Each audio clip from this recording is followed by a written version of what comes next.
찬미 예수님. 참 예수님. 예, 여기 성당이 무당집 같나요? 아니, 그건 아니에요? 예, 무당집하고 느낌이 다른가요? 예. 대답을 안 하는 건 동의한다는, 이 무당집 같습니까? 아니면 좀 아니라고 적극적으로 이렇게 얘기를 해주면 얼마나 고마울까. 예쁜데. 자, 오늘 루카복음 13장 22절. 이 밤에는요, 이거 앞에 와서 기도할 때 앞에 와서 앉으시면 너무 예쁘거든요, 앞이. 다 무슨 거리두기를 그렇게들 열심히 다 뒤에 이 앞에는 텅텅 비어 있어요. 아니, 이 기도가요, 이게 보는 기도거든요. 듣는 기도, 보는 기도. 이 대제 분위기는 그 촛불이 흔들리는 거를 이 앞에서 보면서 성화가 이 촛불 흔들리는 거예요. 성화, 촛불, 촛불의 그 아름다운 빨간색 계열의 그 색깔, 그리고 뭐죠? 음악, 참 아름다운 성가, 이런 것들. 거기다 어제 함께 드리는 묵주기도의 그 목소리, 막 이런 것들이 우리의 그 어떤 영적 감성을 막 불러일으키는데 다 뒤에 가 있어요. 자, 오늘부터 앞으로 오세요. 이 앞으로. 예. 얼마나 예쁜지 몰라요. 그 시간, 30분, 1시간, 이 시간 동안 이 불빛의 흔들림을 이 앞에서 보시면서, 저는 그 기도 저기 할 때는 여기 한 줄에 3분씩 앉았으면 좋겠어요. 3분씩 앉아서. 이렇게 가까이서, 정말 아름답거든요. 예. 그만, 여기까지. 자, 오늘 루카복음 13장 22절에 예수님께서 예루살렘으로 가시는데 누가 물어봅니다. 주님, 구원을 받을 사람은 적겠죠? 예. 그럴 것 같은 거예요. 살면서 보니까 이게 사람들이 사는 게 그냥 다들 그냥 자기 편할 대로 살기 때문에 이 사람은 율법이나 이런 거 잘 지킨다 그래서 구원에 이른다고 생각하지 않았던 것 같아요. 느낌이 이거 율법만 지킨다고 하늘은 구원받는 게 아닌 것 같은데, 사람들은 어쨌거나 그냥 이렇게 편하게 이렇게 그냥 하기 편한 선택을 하면서 이렇게 살는 듯한 느낌들, 그런 것으로는 구원받기 어려울 것 같다는 느낌을 가졌는지, 아무튼 그렇게 이야기하니까 예수님께서는 좁은 문으로 들어가도록 노력하라, 이런 말씀을 힘써라, 이런 말씀하십니다. 좁은 문으로 들어가도록 노력해라. 소수의 사람들만이 이 예수님의 말씀, 예수님의 말씀, 그를 통하여 드러나는 하느님 나라라는 참 의미를 깨닫는 사람들은 너무나 적다는 얘기죠. 그래서 그리로 들어가려고 하는 사람들이 적고, 그래서 예수님을 따른다고 하지만 주님의 가르침을 저희는 맨날 들었습니다. 주님과 함께 밥을 먹었습니다. 이 누굽니까? 예수님을 따르는 사람들을 의미하는 것 아니겠습니까? 그렇게 했지만, 주님과 함께 했지만 주님의 말씀하시는 삶의 의미를 제대로 알고 따라갔던 사람은 별로 없다는, 그 의미를 알고 있는 사람 별로 없다는 그런 이야기인데, 오늘 제가 여기서 함께 묵상하고 싶은 대목, 이게 오늘 이 요한복음 13장 22절 30절에 굉장히 여러 가지를 이야기할 수 있는 것인데요. 오늘은 그렇게 다 얘기하면 또 본단심이 강론 길다 그러니까 그중에 한 가지만, 자, 구원에 이르는 문. 그렇다면 구원이란 무엇이냔 말이죠. 구원에 이르는 문. 자, 구원이란 뭐냐? 재물이나 어떤 지위나 건강을 얻는 것이 흔히 구원이라고 생각하거나 이렇게 할 수 있습니다. 이것이 구원받았다, 하느님한테 축복받았다. 재물이 없는 사람은 갑자기 그 집이 재물이 엄청 쏟아졌다거나, 어려운 집에서 어떤 높은 지위에 출세하는 자녀가 생겼다거나, 아니면 굉장히 아픈 사람이 죽을 고비를 넘겨서 정말 이제 건강을 회복했을 때 우리는 그걸 구원이라고 이렇게 생각하는 경우가 굉장히 흔하게 많습니다. 그래서 개신교에서 특히 더 그렇죠. 굉장히 기복적인 개신교를 욕하는 게 아니라 그 성격이 그렇다고요. 굉장히 그 아브라함의 축복이나 이런 거 얘기하면서 자녀들이 잘 되거나 아무튼 현세적인 축복이 마치 구원인 것처럼 그래 11조를 많이 바치면 구원 축복받는다, 구원받는다 이런 식으로 설교 방향 자체가 그렇게 되는 경우도 많고요. 그렇다면 구원은 과연 그런 것이냐? 다시 말해서 예수님이 병자를 고쳐주셨다고 했을 때 아픈 사람에게 구원은 건강을 회복하는 것이다. 그것으로 구원받았다. 그것으로 끝인가요? 우리 한번 생각해 봅시다. 우리 예수님이 일으키신 안진뱅이의 다리의 치유로 끝난 것인가? 놀라운 의료 행위, 이것이 구원인가? 예수님은 놀라운 능력을 가진 의사 중에 한 사람인가? 끝인가요? 끝인가요? 어디 누가 가수가 그렇게 불렀던 것 아닌가요? 그런 노래 없나요? 끝인가요? 그 뒤로 조용했다. 예수님이 일으키신 것은 병자의 병든 몸의 회복으로 끝인 것이 아니라, 자, 여기서 회복된 몸이라는 것은 하나의 상징입니다. 이 사람이 앓고 있는 병도요, 이 성서에서는 사실은 우리가 상징으로 봐야 됩니다. 예. 희한하게도 그래서 병이 다양하지 않습니까? 못 느끼세요? 병이 참 다양하다. 다양합니다. 정말 이 병들이 가지고 있는 의미가 언제부터인가 저는 그게 이거 하면 병들 종류도 참 다양해 보면 왜 이렇게 다양하게 나오지? 무슨 종합병원에 있는 검진 제목 쭉 나열한 것처럼 그렇게 병들도 참 다양하게들 나온다. 이거는 어떻게 보면 굉장히 상징적인 것일 수 있다. 이 성서는 굉장히 상징적이다고 제가 말씀을 드렸는데요.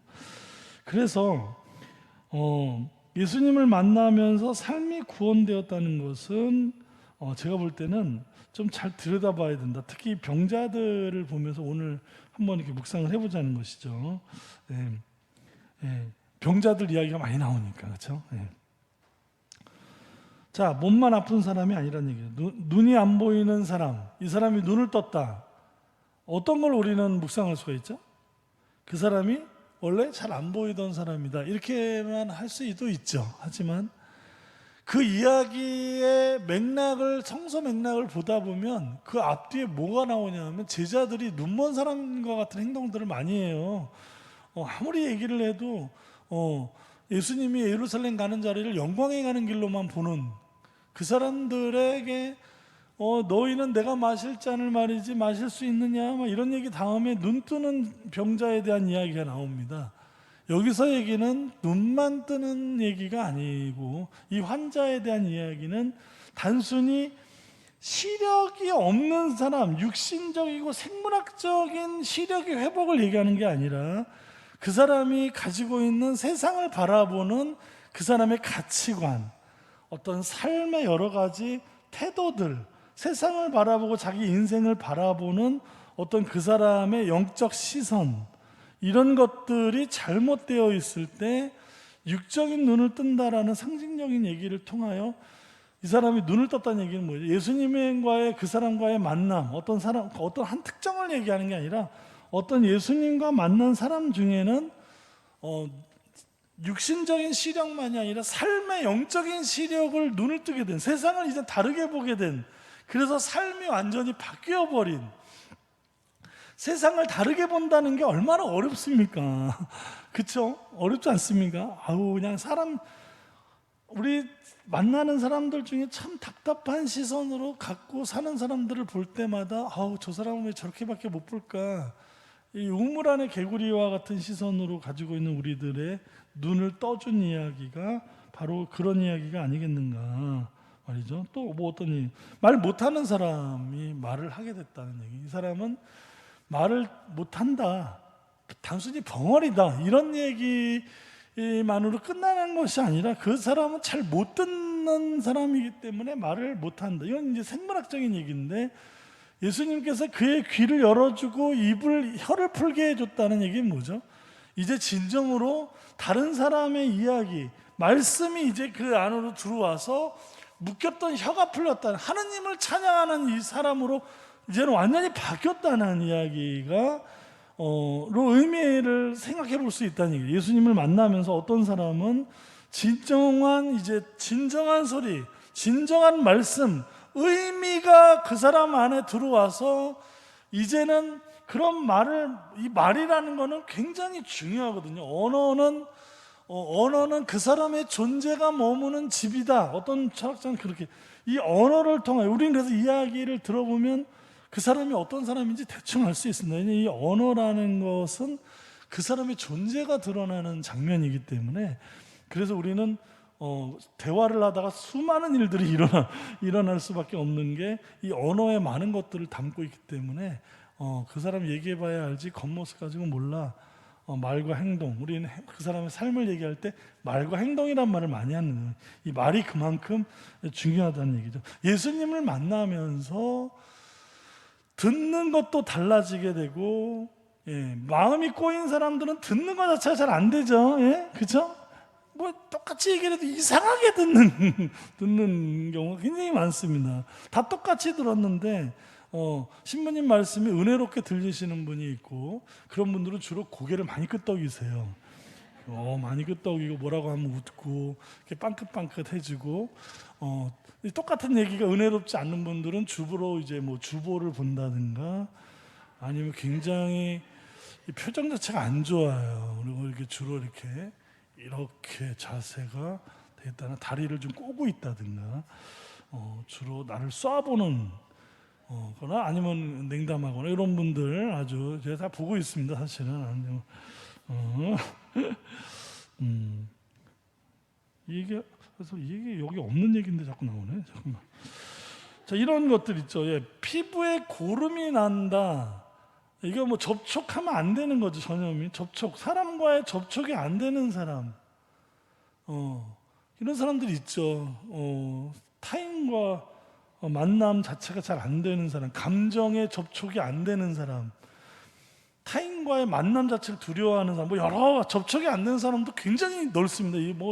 이런 사람들, 아예 삶의 진영 바깥에서 살아야 되는 이런 여러 피부병 환자들에 대한 이야기들, 뭐 피가 흘러나가는 것이 멈추지 못하는 여인에 대한 이야기들, 생명이 빠져나가는 거죠. 정말 어마어마한 수많은 의사들한테 몸만 보이고 다 가산을 탕진했다는 이 여인, 어떤 이방인 여인의 자녀, 어떤 과부의 외아들, 이런 것들은 굉장히 사실 상징적입니다. 굉장히 상징적이고, 이 많은 사람들이 육신적인 회복이나 죽었던 소녀가 탈리타콤 일어나는 것은 단순히 생물학적인 부활만을 얘기하는 게 아니라 그녀는 어쩌면 그런 어떤 사람은 죽음을 경험하면서 사는 사람이 있어요. 죽은 게 아니라 거의 죽은 사람처럼 사는 사람들, 마음이 무너지고 영혼이 무너져서 살아있긴 한데 이 사람은 도대체 산 사람이 아닌 사람들이 예수님을 만나면서 완전히 삶의 생기를 회복하는 그런 이야기로도 볼 수가. 제 얘기가 마음에 안 드세요? 제가 놀라운 얘기 하나 해드릴까요? 또 잘난 척인데, 가끔 좀 잘난 척도 좀 하고 살면 좋잖아요, 그렇죠? 고개 하나 둘 세 분 감사합니다. 제가 이거 스피커 이거 뭐지 이거 스피커가 아니라 저 뭐예요? 스피커는 이거 갈 때 돼서 간 거고, 저 유튜브 방송 이거 진짜 6개월 7개월 내가 막 고민하면서 이거 냉담자들도 많고 이거 코로나 시대에 뭔가 말씀을 전하려면 말이죠, 이거 해야 되는데 돈이 좀 들어간단 말이야. 1,000만 원 2,000만 원 나 2,000만 원 이거 어떻게 막 맨날 고민하니까 정신부님이 뭐라는 줄 아세요? 우리 정신부님은 진짜 도인이야, 도인. 하라는 거예요. 진짜 걱정하지 마. 해. 다 신자들 좋아할 거야. 했어요. 한 다음에 그래도 막 고민을 하고 있었어요. 뭐 어떻게 찍어서 어떻게 했냐? 미사 한번 했다고, 올렸다고. 그랬더니 뭐라는 줄 아세요? 야, 그까지 1,000만 원 네가 준비를 해갖고 미사 한 번 강론을 네가 만약에 유튜브를 찍어서 올렸으면 그것만으로 그날부터 본전이야. 무슨 말이냐 그러니까 네 강론은 1,000만 원짜리 이상이야. 말도 안 되는 소리 하지 말라니까. 아니야, 자기가 볼 때는 네 강론은 한 컷만 찍어 올려도 1,000만 원이야 그건. 당신은 진짜 그렇게 생각하는데요. 이거 어떻게 생각하세요? 저 뒷자리 기분 나쁘세요? 또 말 같지 않은 소리 아주 웃겨. 신부들 아주 모여갖고 아주 그렇게 생각하세요? 아니라고 얘기도 안 해. 저 뒷자리는 그냥 아유 말도 안 되는 소리 하고 하여튼 뒷자리 맞아요? 뭘 어느 게 맞다는 얘기예요? 자, 하여튼 그렇게 그러니까 듣는 사람에 따라 그렇게 생각하는 사람도 있다는 거예요. 너무 웃기죠. 제 얘기는 아무튼 이렇게 각자가 다 다르게 듣는다 이 얘기를 이제 하는 건데, 예수님을 만났던 사람들의 이야기입니다. 성서는 이 말씀이라는 건 예수님을 만났던 사람, 그 사람들이 예수님을 만나면서 어떻게 삶이 바뀌었는지에 대한 이야기가 바로 이 복음에 나오는 이야기들입니다. 예수님을 만났던 사람이 수도 없거든요. 어떤 사람은 그 만남이 그렇게 삶을 바꿨고, 어떤 사람은 예수님을 만났던 사람들이 다 구원받았습니까? 또 헷갈리는, 오늘 이렇게 헷갈리는 질문만 하지? 예수님을 만났던 사람 수도 없습니다. 바리새인 무슨 율법학자 엄청 많습니다. 예수님한테 십자가에 못 박으라 했던 수많은 사람들이 있었고, 예수님을 만났다는 것 자체만으로 구원되지 않았다니까요. 이 좁은 문으로 들어가라는 얘기는 뭐냐면, 하느님의 구원의 은총의 성결이 왔을 때 그 길을 좀 찾을 줄 알고 볼 줄 알고, 그것이 나의 감정과 내 정신에 접촉될 수 있는 그런 것이죠. 예. 그것이 정말 중요하다. 왜 넓은 문인가? 그만큼 선택하는 사람이 많다는 거 아닙니까? 그렇죠? 문이 넓다는, 오늘 복음에 나오는 문이 넓다. 그러니까 다시 말하면 이 넓은 문으로 가는 사람들이 많다는 얘기는 뭐죠? 사람은 대체로 좀 이기적인 편이고, 대체로 그냥 편한 선택을 하고 후회하는 선택, 그것이 편한 선택이고 후회하는 선택이라는 것은 다 살면 조금 나이가 들면 다 알죠. 그때 내가 왜 그 길을 갔을까? 사람은 한 가지 색깔이 아니란 얘기입니다. 어떤 때는 좁은 문으로 가기도 하고, 또 잘 가다가도 또 넓은 문, 사람들이 휩쓸려서 넓은 문으로 가기도 하고, 또 후회하고 또 돌아와서 또 예수님을 따라가기도 하고, 이렇게 여러 가지 색깔이지. 그렇죠. 노상 넓은 문만 다니는 사람도 있지요. 노상 그 사람은 그냥 널찍한 문으로만 그냥 쉽게 가는 사람도 있고, 어떤 사람은, 어떤 소수의 사람들은 아주 예수님의 좁은 문으로, 구원의 문으로만 가는 사람도 있죠. 근데 그거는 되게 드문 경우죠. 사실 드문 경우고, 우리 보통의 경우는 어떻습니까? 좁은 문의 길을 알던 사람도 가끔은 어디로 가요? 넓은 문을 기웃거리기도 하고, 또 실패해서 또 정신 차리고 돌아오기도 한다는 겁니다. 그렇지 않습니까? 인생은 그렇게 한 가지 색깔로 정해져 있지도 않고, 사람이 한 겹도 아닙니다. 막 두 겹, 세 겹, 네 겹의 인생길을 우리가 살 수밖에 없고. 그런데 자, 중요한 거는 예수님께서 우리를 일으켜 주시는 그 손길은 우리의 그냥 육신만이 아니라 우리 정신과 마음, 영혼을 우리 담고 있는 삶 전체를 일으켜 주시는, 그것이 바로 구원이다. 그 구원에 이르는 문은 어떤 문이다? 예수님이 말씀하신 사랑과 헌신, 하나님의 자비의 길을 선택할 때, 그때는 우리가 당장 손해를 보고 힘들고 십자가의 길을 가는 것처럼 괴로울 수 있지만, 그 길을 가다 보면 그것이 고통만 있는 것이 아니라 굉장히 기쁨과 어떤 충만이 있다는 것을 사실 우리는 죽기 전에 이미 알고 있습니다. 느끼고 살고 있고 느끼고 알고 있다는 것이죠. 오늘 중요한 것은 그래서 돌아가는 거, 항상 예수님에게 돌아가려고 하고, 지금 내가 가는 길이 넓은 문으로 가는 길이면 좀 자꾸 이렇게 돌아가려고, 예수님의 길로 자꾸 이쪽으로 갔다가 저쪽으로 가면 안 되는데 이쪽으로 다시 갔다가 또 여도 가고 이쪽으로 다시 또 와고, 이렇게 좀 자꾸 가는 길을 이게 직선으로 우리 못 가죠. 지금 설렁설렁 해도 아무튼 자꾸 방향을, 배가 그렇게 간다는 거 아니면 옛날에 바람 타고 가는 배가 이렇게 가야 되는데, 바람이 이렇게 불 때는 이렇게 가다가 돌고, 또 이쪽으로 바람이 불면 이렇게 가다가 다시 돌고, 이런, 어차피 저쪽으로 가는데 이 바람 따라 이게 바람을 잘 이용해서 직선으로는 못 가도 결국 슬렁슬렁하지만 간다는 것이죠. 목적지에.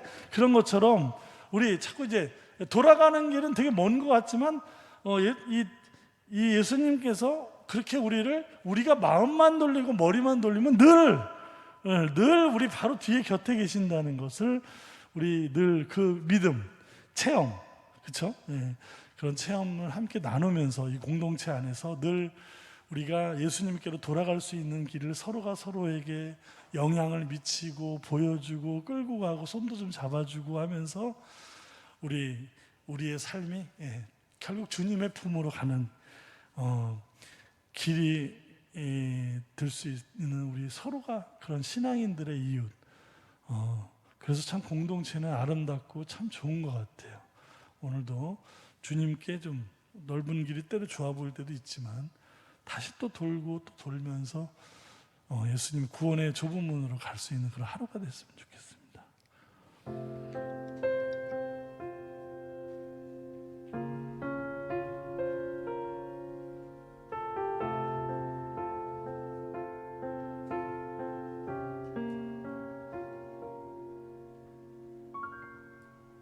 양떼를 떠나서 멀리 온 것 같아 목자의 음성도 들리지 않는데 어둠은 내리고 갈 곳을 모른 채 서성이고 있네.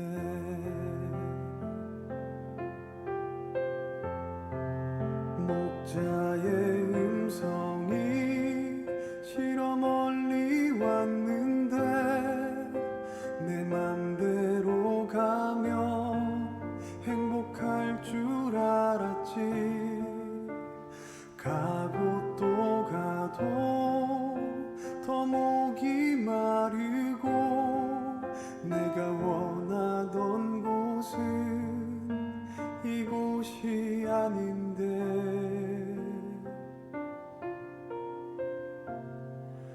돌아갈 수 있을까?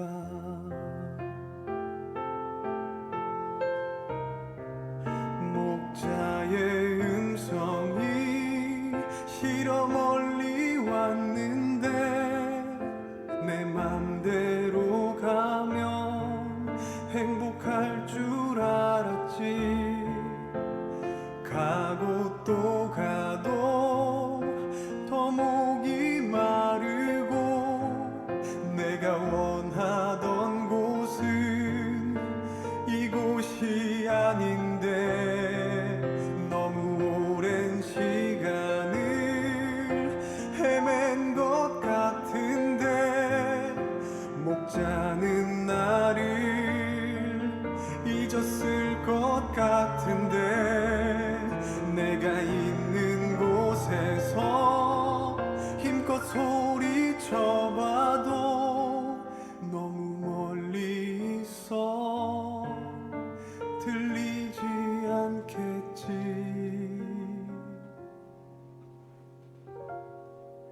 내가 주저앉은 곳 눈물만 나던 곳 눈을 들어보니 여전한 그 하늘 그리고 여전한 주님의 음성이 날 부르고 있네.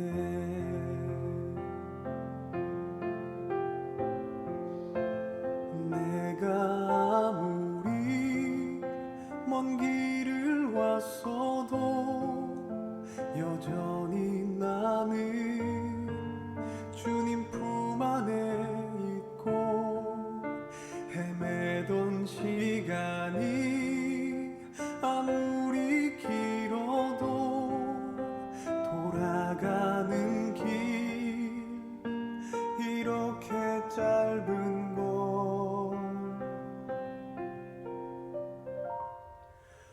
그 품 안에 살리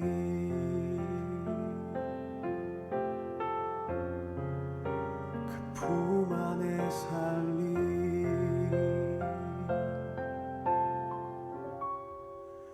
그 품 안에 살리